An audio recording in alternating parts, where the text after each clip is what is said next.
तीसरे नवरात्र के दिन माँ चंद्रघंटा की पूजा की जाती है।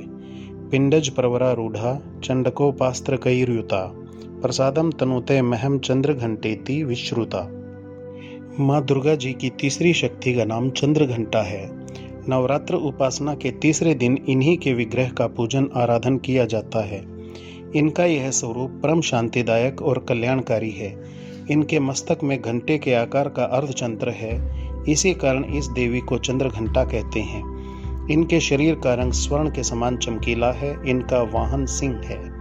हमें चाहिए कि अपने मन, वचन, कर्म व शरीर से शुद्ध होकर विधि विधान के अनुसार माँ चंद्रघंटा के शरणागत होकर उनकी उपासना आराधना में तत्पर हों। उनकी उपासना से हम समस्त सांसारिक कष्टों से छूटकर सहज ही परम पद के अधिकारी बन सकते हैं। दुर्गा सप्तशती का तीसरा अध्याय महिषासुर का वध। श्री मेधा ऋषि बोले, महिषासुर के सेनापति चिक्षुर ने जब यह देखा कि हमारी सेना तो इस प्रकार मारी जा रही है, तब उसमें बड़ा क्रोध उत्पन्न हो गया और वह स्वयं भी अंबिका के साथ युद्ध करने लगा। युद्ध में जाकर उसने देवी जी पर बाणों की इस प्रकार वर्षा की जैसे मेघ सुमेरु पर्वत की चोटी पर जाकर जलधारा बरसा रहा हो। तब देवी ने उसके धनुष तथा ध्वज को भी काट दिया। फिर बाणों द्वारा उसके सारथी और घोड़ों को मार डाला। फिर झटपट उसका धनुष और ऊंची लहराती ध्वजा काट कर गिरा दिए। जब उसका धनुष कट चुका तब अपने बाणों से उसके अंग बींध डाले। उसका सारथी एवं घोड़े मर चुके थे और धनुष कट चुका था। तब वह बिना रथ के पैदल तलवार ढाल लेकर देवी के रथ की ओर दौड़ा। तेज तलवार से सिंह पर जाते ही प्रहार कर दिया। फिर देवी जी की वाम भुजा पर जोर से प्रहार किया। हे राजन, ज्यों ही उसकी तलवार देवी की भुजा पर पड़ी त्यों ही टूट गई। फिर असुर ने क्रोध से आंखें लाल करके त्रिशूल पकड़ लिया। दुर्गा जी पर उस दैत्य ने त्रिशूल डाल दिया। वह त्रिशूल इस प्रकार चमकता जैसे आकाश से सूर्यमंडल गिर रहा हो। देवी जी ने अपनी ओर आते हुए त्रिशूल को देखकर उस पर अपना त्रिशूल चला दिया, जिससे वह त्रिशूल सैकड़ों टुकड़े हो गया। साथ में उस चिक्षुर महादैत्य के प्राण निकल गए। जब महिषासुर का बलवान सेनापति मारा गया तब देव शत्रु चामर हाथी पर बैठकर आ गया और आते ही उसने अंबिका देवी पर शक्ति का प्रहार किया। देवी माँ ने हुंकार द्वारा ही उसे तेजहीन कर जमीन पर गिरा दिया। अपनी शक्ति को गिरा हुआ देखकर चामर को बड़ा क्रोध आया। उसने पुनः त्रिशूल का वार कर दिया। त्रिशूल को भी देवी जी ने बाणों द्वारा काट डाला। तब सिंह उछलकर हाथी के मस्तक पर चढ़ बैठा। फिर दैत्य के साथ भुजा युद्ध करने लगा। वे दोनों परस्पर लड़ते लड़ते उस हाथी पर से नीचे पृथ्वी पर आ गिरे और भयंकर प्रहारों से परस्पर युद्ध करने लगे। तब बड़े वेग से सिंह ऊपर को उछला और ऊपर आकाश से नीचे की ओर गिरते गिरते पंजों के प्रहार से दैत्य चामर का सिर धड़ से अलग कर दिया। क्रोधित देवी जी ने शिला एवं वृक्ष आदि से युद्ध में उदग्र को मार डाला। फिर कराल को भी अपने दांतों, मुक्कों एवं थप्पड़ों के द्वारा मार डाला। क्रोध से परिपूर्ण देवी ने गदा की चोटों से उद्धत को भी मार डाला। भिंदीपाल शस्त्र द्वारा वाशकल तथा बाणों द्वारा अंधक एवं ताम्र को मारकर यमलोक भेज दिया। त्रिनेत्र धारिणी देवी परमेश्वरी ने उग्रास्य, उग्रवीर्य, महाहनु नाम के दैत्यों को त्रिशूल द्वारा मार गिराया। तलवार से विडाल का सिर धड़ से अलग कर दिया। दुर्धर और दुर्मुख इन दोनों को बाणों द्वारा यमपुरी पहुंचा दिया। इस प्रकार अपनी सेना का नाश होता देख भैंसे का रूप बनाकर महिषासुर उन गणों को डराने लगा। कुछ एक गणों पर अपने सिंगों से वार किया, दूसरों को सिंगों से फाड़कर, कुछ एक को वेग द्वारा, दूसरों को सिंहनाद द्वारा और घूमने से, अन्यों को श्वास वायु द्वारा पृथ्वी पर गिराया। इस प्रकार गण सेना को गिराकर वह महिषासुर सिंह की ओर झपटा। ज्यों ही सिंह को मारने लगा तब जगदम्बा को बड़ा क्रोध उत्पन्न हुआ। इधर महापराक्रमी महिषासुर भी क्रोध से पृथ्वी तल को अपने खुरों से खोदने लगा। फिर सिंगों से बड़े बड़े ऊंचे ऊंचे पहाड़ उठाकर फेंकने लगा, साथ में गरजने लगा।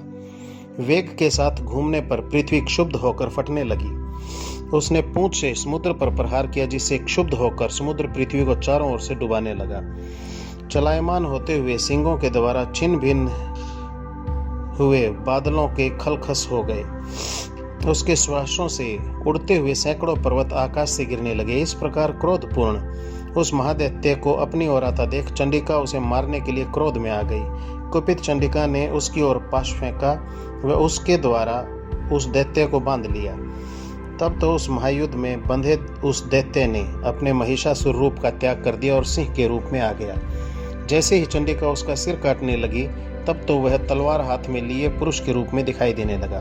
तब शीघ्रता से तलवार ढाल वाले उस पुरुष को अपने बाणों से देवी ने बींध डाला।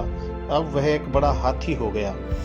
अपनी सूंड से देवी के सिंह को खींचा, फिर गरजने लगा। उसको खींचते समय अपने खड़ग के द्वारा देवी ने उसकी सूंड को काट दिया। फिर वह महादैत्य भैंसे के रूप में आ गया और चराचर जीवों को सताने लगा। तो जगत माता चंडिका क्रोध में आकर फिर मधुपान करने लगी और लाल लाल नेत्र करके हंसने लगी। वह दैत्य भी बल पराक्रम के मद में उन्मत्त होकर गरजने लगा और अपने सींगों से पहाड़ उठाकर देवी की ओर फेंकने लगा। देवी जी ने भी अपने बाणों के प्रहार से उसके फेंके हुए पर्वतों को चूर चूर कर दिया। तब सुरापान के मद के कारण लाल लाल नेत्रों वाली चंडिका जी ने कुछ लड़खड़ाते शब्दों में कहा, अरे मूर्ख, जब तक मैं मधुपान कर लूं तब तक तू गरज ले। मेरे द्वारा संग्राम भूमि में तेरा वध हो जाने पर तो शीघ्र ही देवता भी गरजने लगेंगे। ऋषि बोले, इस प्रकार कहकर देवी जी उछलकर उस महादैत्य पर चढ़ गई। पैरों से दबाकर दैत्य के कंठ पर त्रिशूल से प्रहार किया। देवी के पांव से दबे हुए उस दैत्य ने अपने मुख से बाहर निकलने का प्रयत्न दूसरे रूप में किया। अभी आधा ही निकला था कि देवी जी ने अपने प्रभाव से उसे वहीं रोक दिया। आधा निकलकर भी उस दैत्य ने युद्ध करना नहीं छोड़ा। तब देवी जी ने अपनी तलवार से उसका सिर काटकर नीचे गिरा दिया। दैत्य सेना हाहाकार मच करने लगी। तब उस सारी सेना का भी देवी जी ने नाश कर दिया। सभी देवता अत्यंत प्रसन्न हुए। दिव्य महर्षियों के साथ सभी देवताओं ने स्तुतियां की। गंधर्वराज गायन करने लगे, अप्सराएं नृत्य करने लगी। दुर्गा सप्तशती का चौथा अध्याय देवताओं द्वारा देवी की स्तुति है। ऋषि बोले, अत्यंत पराक्रमी उस दुरात्मा महिषासुर एवं उसकी सेना के देवी द्वारा वध किए जाने पर इंद्र आदि देवतागण देवी जी की स्तुति करने लगे। जिस देवी ने अपनी शक्ति से सारे जगत को व्याप्त कर रखा है, जिसका स्वरूप सभी देवताओं का समूह है, सभी देवता एवं महर्षि जिसकी पूजा किया करते हैं, उस अंबिका को हम प्रणाम करते हैं। वही देवी हमारा कल्याण करे, जिसके अतुल प्रभाव को एवं बल को भगवान विष्णु, ब्रह्मा तथा शंकर भी नहीं कह सकते। वही चंडिका देवी संपूर्ण संसार के पालन के लिए अशुभ भय का नाश करें। पुण्यात्माओं के घरों में आप लक्ष्मी स्वरूपा हैं, पापियों के घरों में दरिद्रता, पवित्र बुद्धि वालों के हृदय में बुद्धि, श्रेष्ठ पुरुष की यहाँ श्रद्धा, कुलीन मनुष्य में लज्जा स्वरूप हो। हे देवी, हम आपको प्रणाम करते हैं। आप संसार का पालन करें। हे मातेश्वरी, आपके इस अचिंत्य रूप का, असुरों के संहार करने वाले आपके महान पराक्रम का एवं देवताओं तथा असुरों के सामने युद्ध में किए गए आपके अद्भुत चरित्रों का वर्णन हम किस प्रकार कर सकते हैं। हे भगवती, आप संपूर्ण संसार की उत्पत्ति का कारण हो। सत्व गुण, रज, तम, इन तीनों गुणों वाली होते हुए भी आप अज्ञेय हो।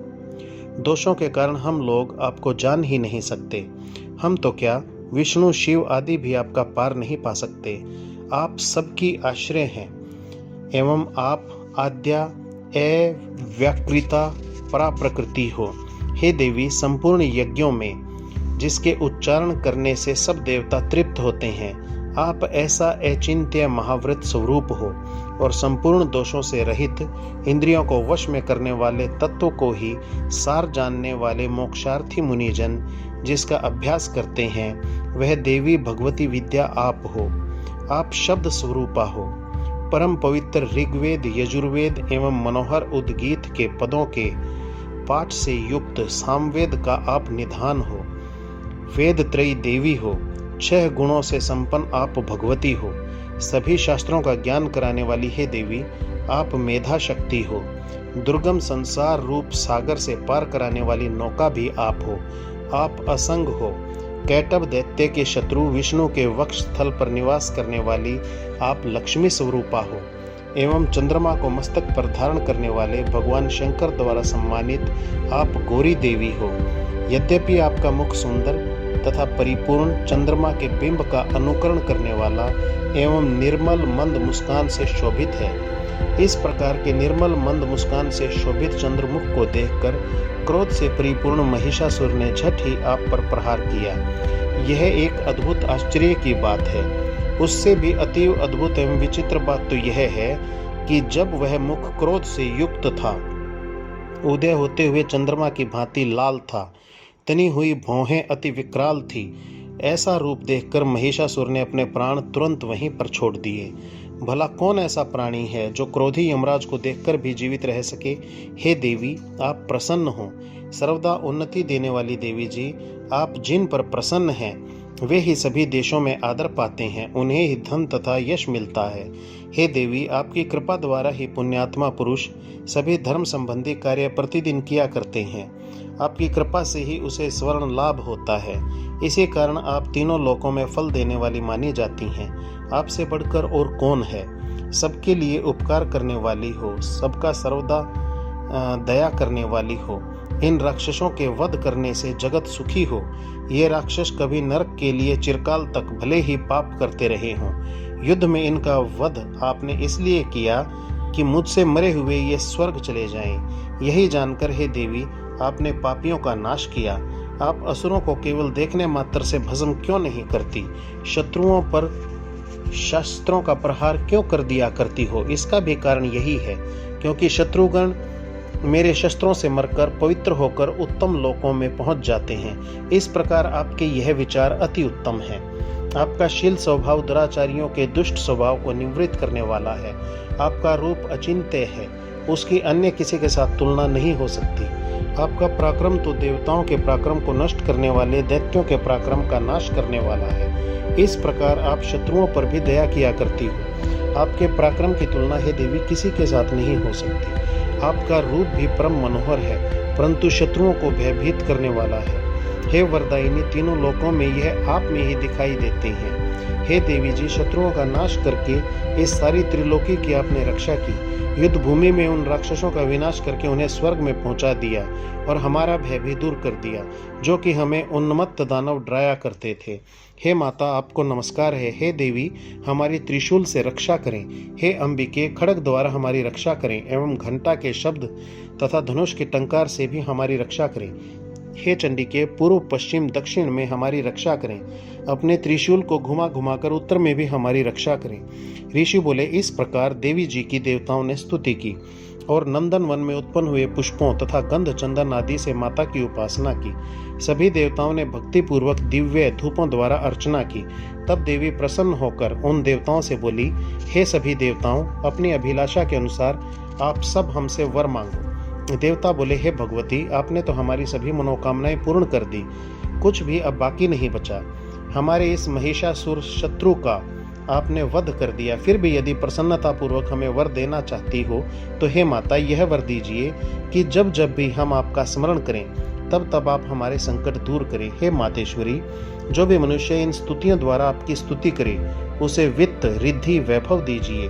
हे अंबिके, हम पर सदा प्रसन्न रहिए।